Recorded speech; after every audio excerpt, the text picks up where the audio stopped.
оживените места в столицата. Явно пътникопотока е намалял или са съчетали хората по някакъв начин по-рано във времето да се изнесат, за да не да чакат последния момент. Свободни места имаше както за пътуващите с автобуси, така и за тези, избрали ЖП транспорта.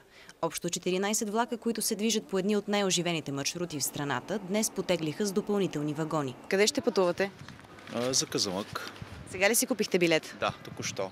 Нямаше проблем. Не, нямаше такъв. Всичко беше окей. Влаковете тръгват ли на време, вървят ли по разписание? Да.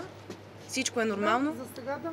В днешния ден Варна се оказа една от най-желаните дестинации за пътуващите с автобус. Така малкото свободни места за морската столица свършваха най-бързо. Предварително съм си купила 10-15 дни по-рано, а не в последния момент.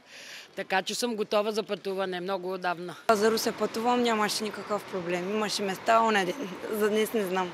Затишие пред буря, така от ръководството на Централната автогара определиха днешния ден. Поясниха, че пътуващите извън София за Коледа и Нова година ще започнат да се завръщат на куп на 1 следобед.